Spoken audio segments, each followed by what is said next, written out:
चाकूबाजी, कटरबाजी ये घटना लगातार देखने को मिल रही है। हर शख्स के पास आजकल धारदार हथियार है, डर खत्म हो गया है पुलिस का।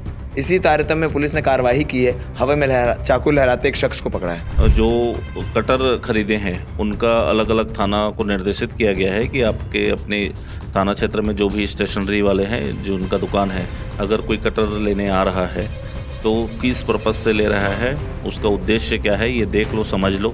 लेने वाला विद्यार्थी है कि कामगार है, कौन है।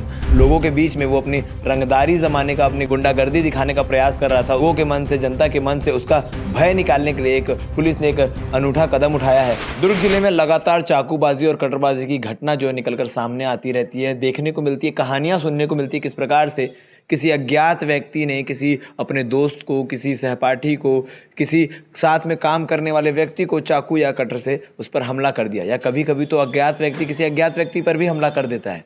रंगदारी, अपना रौबदारी जमाने का ये एक नया ट्रेंड चालू हो चुका है, जिस पर दुर्ग पुलिस लगातार कड़ी कार्रवाई कर रही है और अब घटना होने से पहले उसे रोकने का प्रयास लगातार जारी है। ऐसे ही एक मामला निकलकर सामने आया है, भिलाई 3 थाना क्षेत्र का मामला है। डबरापारा के पास मौजूद शिव मंदिर के पास एक शख्स, एक युवक, 20 वर्षीय युवक हिमांशु तिवारी, जो हाथ में धारदार हथियार लेकर उसे हवा में लहराना, अपनी रंगदारी जमाना, आते जाते वाले लोगों को बेमतलब, जिनसे कोई किसी प्रकार का कोई मतलब नहीं है, उन्हें डराना और धमकाना। इस प्रकार की सूचना जैसे ही पुलिस को मिली, पेट्रोलिंग टीम वहां पहुंचती है और तुरंत उस शख्स को हिरासत में लिया जाता है और उसके पास से एक धारदार हथियार बरामद किया जाता है। क्या कुछ पूरा मामला है, हमारे साथ additional SP Sukhnandan Rathore sir मौजूद हैं। सर, चाकूबाजी, कटरबाजी ये घटना लगातार देखने को मिल रही है। हर शख्स के पास आजकल धारदार हथियार है, डर खत्म हो गया है पुलिस का। इसी तारतम्य में पुलिस ने कार्रवाई की है, हवा में चाकू लहराते एक शख्स को पकड़ा है।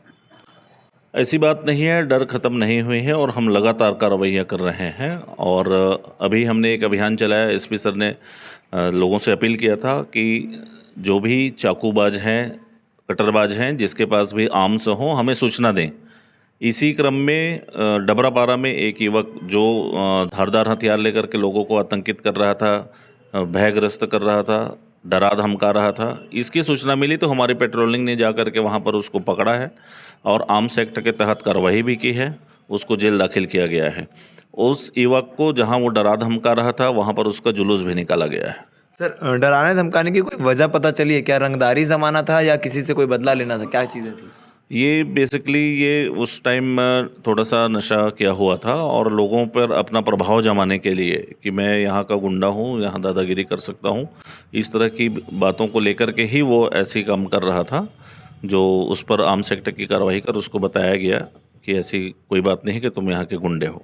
इसीलिए वहाँ पर भी उसी स्थान पर उसका जुलूस निकाला गया और उसे उठक बैठक भी कराया गया, जैसे वीडियो में नज़र आ रहा है। जिस जगह पर वो लोगों को डरा धमका रहा था उस जगह पर पुलिस उसको हिरासत में लेकर के गई थी और लोगों के मन में किसी प्रकार का भय का वातावरण व्याप्त ना हो, इसके लिए उस जगह पर उसका जुलूस निकाला गया।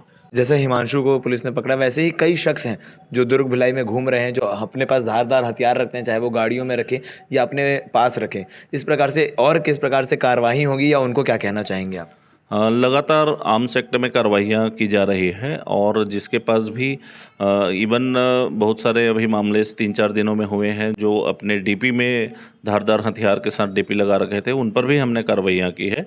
तो अगर हमें ऐसी कोई सूचना प्राप्त होती है जहाँ पर कोई व्यक्ति धारदार हथियार रखा हुआ है, लेके जा रहा है, लोगों को डरा धमका रहा है, अपने पास रखा भी है, तो भी हम कार्रवाइयाँ करेंगे। हमें सूचना मिलनी चाहिए। सर, धारदार हथियार पहले ये देखा जाता था कि ऑनलाइन लोग मंगवा रहे हैं, मगर पुलिस उस पर भी कार्रवाई कर रही है, ऑनलाइन का सारा डाटा इकट्ठा कर रही है और जितने भी स्टेशनरी शॉप्स हैं उनको भी सूचना दी गई है कि कोई अगर कटर खरीदने आता है तो उसकी तस्वीर खींच के एक ग्रुप बनाया गया। जैसे छावनी थाना क्षेत्र अंतर्गत मैंने देखा, एक ग्रुप बनाया गया, उसकी तस्वीर खींच के भेजे कि भाई वो किस पर्पज़ से ले रहा है, इसका जानकारी पुलिस इकट्ठा कर पाए। तो आगे इसमें क्या कुछ चीज़ें हो रही है और इससे कितना फ़ायदा मिल रहा है, लोग कटर कितना कम खरीद रहे हैं? अब ऑनलाइन जो चाकू मंगाए हैं उसकी डेटा इकट्ठा किया जा रहा है, उस पर हमारी टीम काम कर रही है। जल्दी ही हम उस पर निर्णय पर पहुंचने वाले हैं और जो लोग मंगाए हैं उनको पकड़ने वाले हैं। हमारी काम चल रही है और इसी क्रम में जो कटर खरीदे हैं उनका अलग अलग थाना को निर्देशित किया गया है कि आपके अपने थाना क्षेत्र में जो भी स्टेशनरी वाले हैं, जो उनका दुकान है, अगर कोई कटर लेने आ रहा है तो किस पर्पज़ से ले रहा है, उसका उद्देश्य क्या है, ये देख लो, समझ लो। लेने वाला विद्यार्थी है कि कामगार है, कौन है, क्या हो सकता है, इस पर हम सबको समझाइश दिए हैं, जिसका बेहतर रिजल्ट भी आ रहा है। लोगों से हम अपील करते हैं कि ऐसे दुकान वालों से भी अपील करते हैं कि जो कटरबाज नशे में हो, आके कटर खरीद रहे तो उसकी सूचना पुलिस को तत्काल दें। जिस प्रकार से कल भिलाई 3 थाना क्षेत्र अंतर्गत कार्यवाही की गई, आप आगे वीडियो में देख पाएंगे कि जो हिमांशु तिवारी है, 20 वर्षीय युवक, चाकू लहराने, धारदार हथियार लहराने के कारण उसे आर्म्स एक्ट में गिरफ्तार किया गया। गिरफ्तार करने के बाद उसी स्थान पर उसका जुलूस निकाला गया।